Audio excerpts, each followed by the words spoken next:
आप देख रहे हैं मेरा चैनल चंद्रयान गुरु। आइए आज हम लोग सीखेंगे ओम नियम। मैं चंद्र प्रकाश शुक्ला आप लोगों के लिए वीडियो लेकर आता रहता हूं और मैं क्रम से 10th क्लास के साइंस मैथ अदर सभी क्लासों के लाने का प्रयास कर रहा हूं, तो क्रम से वीडियो देखते रहिए। ठीक है, आइए हम लोग आज स्टार्ट करते हैं। क्या ओम्स लॉ, ओम का नियम यानी ओम्स लॉ क्या है। देखिए डेफिनेशन जब आपको आएगी तो आपको सिर्फ ये दो डेफिनेशन में दोनों लिख सकते हैं या एक लिख सकते हैं आपके समय के अकॉर्डिंग। ठीक है, और ये है आपका डायग्राम। ठीक है, तो ये आपको जब ओम के नियम का सत्यापन करना है यानी वेरिफिकेशन ऑफ ओम्स लॉ तब आपको बनाना है। ठीक है, लेकिन मैं समझाने के लिए यहाँ मैंने आपको फिगर बनाया हुआ है। ठीक है, इसमें देखिए कुंजी गायब है, याद रखिएगा पॉजिटिव की साइड ही का आपको कुंजी यानी की जोड़नी होती है। ठीक है, ये क्लोज की है, आपको मैं सब चीज़ समझाऊंगा। देखिए सबसे पहले बात कर लेते हैं कि ओम्स लॉ क्या है। तो ओम्स लॉ के अकॉर्डिंग चालक का मतलब कोई भी तार जिसमें मेटल का जिसमें करंट फ्लो हो सके, तो चालक में प्रवाहित होने वाली विद्युत धारा यानी आई और उसके सिरों के बीच लगाया गया विभवांतर। ये तो नापने का उपकरण है, लगाया नहीं जा रहा, लगाया तो बैटरी से जाता है। ठीक है, और मानिए कई सारी चीज़ें जुड़ी होंगी तो कई जगह खर्च होगा, तो इसके बीच में कुछ जो वैल्यू होगी वोल्टेज की वो आपको यहीं से इंस्ट्रूमेंट लगा के मेजर करनी पड़ेगी। ठीक है, इसलिए एक एमीटर एक उपकरण है। ठीक है, जिससे नापा जाता है वोल्टेज, जिसको वोल्ट मीटर बोलते हैं। क्या बोलते हैं? वोल्ट मीटर, ये सिंबल है उसका। तो चालक में प्रवाहित धारा तथा उसके सिरों पर लगाए गए विभवांतर के अनुक्रमानुपाती होती है। किसी चालक में प्रवाहित होने वाली धारा उसमें लगाए गए विभवांतर के अनुक्रमानुपाती होती है।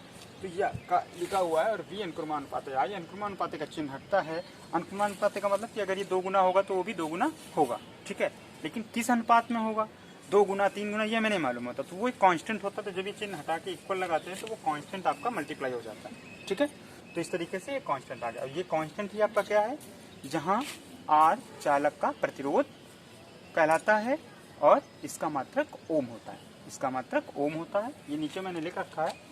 ठीक है, लेकिन आपको इसके साथ दोनों में अगर दोनों परिभाषाएं लिख रहे हैं तो एक बार ही आपको लिखना है, लेकिन अगर एक ही लिख रहे हैं तो तुरंत ये बात आपको लिखनी पड़ेगी। जहाँ आर चालक तार या छात्र चालक जो भी आपने लिख रखा हो स्टार्टिंग में, चालक का प्रतिरोध कहलाता है, इसका मात्रक ओम, ये सिंबल होता है ओम का, आप देख पा रहे होगे। ठीक है, दूसरी डिफिनेशन है, यदि चालक तार की भौतिक अवस्था में, ये ज़्यादा स्टैंडर्ड है, आप इसी को याद रखिएगा तो ज़्यादा बेस्ट है। यदि चालक तार की भौतिक अवस्थाएं, ठीक है, जैसे आपकी क्या हो गई, तार की लंबाई हो गई, तार की लेंथ हो गई, ठीक, उसके बाद उसका क्रॉस सेक्शन एरिया, ठीक है, अनुप्रस्थ कांट का क्षेत्रफल, क्या हो गया, अनुप्रस्थ कांट का क्षेत्रफल, और इसका तापमान यदि परिवर्तित ना किया जाए तो इसमें बहने वाली धारा, ठीक है, इस तार में बहने वाली धारा तथा उसके सिरों के में लगाए गए विभवांतर का अनुपात क्या होता है, नियतांक होता है। क्या होता है, यानी नियत अंक होता है। अगर 2 गुना 3 गुना जो रेशियो चल रहा होगा वो एक नियत अंक चल रहा होगा, यानी V/I बराबर नियतांक। और इस नियतांक को ही हम लोग R बोलते हैं, जो चालक तार का प्रतिरोध कहलाता है। ये चीज़ मेरे पास जगह नहीं थी इसलिए मैंने बगल में लिख दी, आप लोग इसको नीचे लिखें। ठीक है, मुझे आशा है कि आपको समझ में आ गया होगा। फिर से एक बार दोहरा देते हैं, दोनों परिभाषाएं आपको अच्छे से याद हो जाएं। चालक में प्रवाहित होने वाली धारा आई तथा उसके सिरों पे, आई यहाँ से कामा रखिएगा, याद रखिएगा, फिर उसके सिरों पर लगाए गए विभवांतर के अनुक्रमानुपाती होती है। उसके सिरों पर लगाए गए विभवांतर V के अनुक्रमानुपाती होती है। V अनुक्रमानुपाती आई और V बराबर आ गया। ठीक, जहाँ आर चालक तार का प्रतिरोध कहलाता है, इसका मात्रक ओम होता है। Very simple. उसके बाद दूसरी डिफिनेशन है जो स्टैंडर्ड है, यदि चालक तार की भौतिक अवस्थाओं जैसे तार की लंबाई, अनुप्रस्थ कांट का क्षेत्रफल,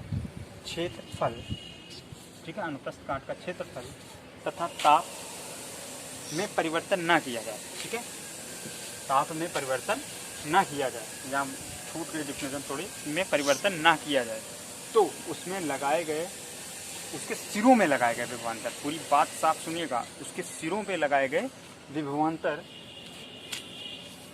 तथा उसके कारण बहने वाली विद्युत धारा का अनुपात नियत रहता है और V/I बराबर नियत, V/I बराबर R। ठीक है, R ही क्या है आपका, चालक तार का प्रतिरोध कहलाता है और इसका मात्रक ओम होता है। ठीक है, ये आपका, अब देखिए डायग्राम में मैं आपको ये बता देता हूँ जब भी ये फिगर है, मैं आपको भी पिछले वीडियो में सारे इन सिंबल्स के मतलब बता चुका हूँ। ये रेजिस्टेंस है यानी प्रतिरोध है, यहाँ पर ये धारा नियंत्रक, ये भी सिंबल धारा नियंत्रक का होता है, इसके ऊपर क्रॉस लगा देते हैं, वो भी धारा नियंत्रक का होता है। ठीक है, यहाँ पर ये एरो लगा हुआ है तो लगाया नहीं गया, दो में एक चीज़ ही बनाई जाती है। ठीक, उसके बाद ये बैटरी है, पॉजिटिव सिरा हमेशा बड़ा होता है, ये ध्यान रखिएगा। कुंजी हमेशा पॉजिटिव साइड जोड़ी जाती है। ठीक है, पॉजिटिव है तो ये देखिए एमीटर का भी पॉजिटिव सिरा उसी तरफ जुड़ेगा और वोल्ट मीटर का भी पॉजिटिव साइड पॉजिटिव की तरफ जुड़ेगा। ये कुछ बेसिक सावधानियां हैं जो डायग्राम बनाते वक्त, जिसको किरण आरेख बोलते हैं हम लोग, ठीक है, सर्किट डायग्राम, इसको बनाते वक्त ध्यान रखी जाती है। ठीक, अब इसमें ओम के नियम का सत्यापन जब आता है तो सत्यापन में आपको कुछ नहीं करना होता, ये डायग्राम आपको बनाना होता है। डायग्राम बनाने के बाद हम लोग क्या करते हैं, वोल्ट मीटर और एमीटर से रीडिंग नापते हैं और वोल्टेज और धारा के मध्य ग्राफ खींचते हैं। ठीक है, तो अगर मैं यहाँ पर बना के दिखा दूँ आपको इस जगह पर, ठीक है, याद रखिएगा यही दो फिगर वहाँ पर बनते हैं। तो इस तरीके का आपको ग्राफ बनाना होता है। एक तरफ V यानी वोल्टेज होगा, विभवांतर होगा, और एक तरफ आपके पास धारा होगी। ठीक है, अब जैसे जैसे हम लोग वोल्टेज बढ़ाएंगे तो धारा की वैल्यू भी बढ़ेगी। ठीक है, तो एक चीज़ याद रखिएगा, आपके शायद बुक में इस तरफ ये हम लोग देखिए एक्स एक्सेस और वाई एक्सेस में हमेशा कन्फ्यूजन होती है कि हम लोग किस में किसको मान लें ग्राफ में। तो याद रखिए कि जो हम वेरी कर रहे हैं वो नीचे रहेगा। तो अब यहाँ हम लोग वोल्टेज बदल रहे हैं तो वोल्टेज हम लोग नीचे रखेंगे।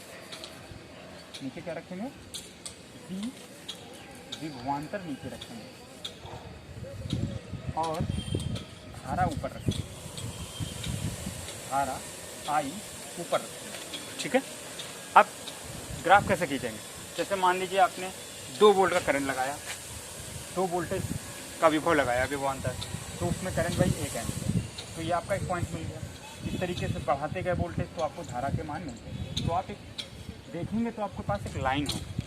ठीक, और इस लाइन में आप किसी भी एंगल नाप लें एक्स एक्सेस के साथ, किसी भी पॉइंट पे पैरेलल लाइन खींच के, तो हर पॉइंट पे एक जैसा आएगा। यानी कि गणित की भाषा में इसी को हम लोग बोलते हैं ढाल या स्लोप या प्रवणता। ठीक है, इंग्लिश में। तो वो स्लोप निकाली कैसे जाती है, एक्स एक्स और वाई एक्स का अनुपात, V/I इक्वल टू क्या आ रहा है आपके पास, नियतांक आ रहा है, दिख रहा है। ठीक है, ये आएगा एक नियतांक है, नियतांक होगा, तो यहीं से इस नियतांक को V/I इक्वल आपको R बना दिया जाएगा। ठीक है, ये इस तरीके से। तो ये मैंने अब मेरे पास जगह का अभाव था, इस वजह से मैंने इसी जगह बता दिया। ये आपको सुंदर सा अच्छा सा, जब सत्यापन आप हेडिंग डालेंगे तो ये दोनों फिगर अगल बगल होंगे, उसके नीचे आप डेफिनेशन लिखेंगे। डेफिनेशन में ये डेफिनेशन तो पहले हो चुकी होगी, ओम्स के लॉ की जब आएगी, आपको ये तब लिखना होगा जब आप ये ओम के नियम का सत्यापन लिखेंगे। पहले फिगर दोनों बनेंगे, उसके बाद नीचे इससे रिलेटेड बात लिखेंगे कि मैंने सारे उपकरणों को चित्र के अनुसार व्यवस्थित कर लिया और वोल्ट मीटर तथा एमीटर में पाठ्यांकों से रीडिंग नाप ली। ठीक है, और उस माप के अनुसार हम लोगों ने ग्राफ खींचा, जिससे हमें एक सीधी रेखा प्राप्त होती है जिसका ढाल V/I बराबर R हर समय नियतांक है। इससे सिद्ध होता है, इससे ओम का नियम का सत्यापन होता है, क्योंकि ओम के नियम ने भी यही कहा और गणित से जब हम लोगों ने ग्राफ खींच के किया तो भी यही निकल के आया। समझ में आ गई आपको बात, ओम के नियम का सत्यापन। मैं ओम के नियम के सत्यापन का एक अलग से वीडियो बना दूंगा, लेकिन इसके साथ जुड़ा हुआ है तो आपको समझ में आ गया होगा। डेफिनेशन में आपको फिगर बना देते हैं, अच्छी बात है, नहीं बनाते आपको सिर्फ डेफिनेशन में इतनी चीज़ ही लिखनी है। ठीक है, जब ओम्स का नियम 2 नंबर में आया, जब 4 नंबर में आएगा तो आपको पूरा डिटेल में करना होगा, सत्यापन बोला जाए या ना बोला जाए। इतना ही रखते हैं इस वीडियो में, नहीं तो वीडियो बहुत लंबा हो जाएगा।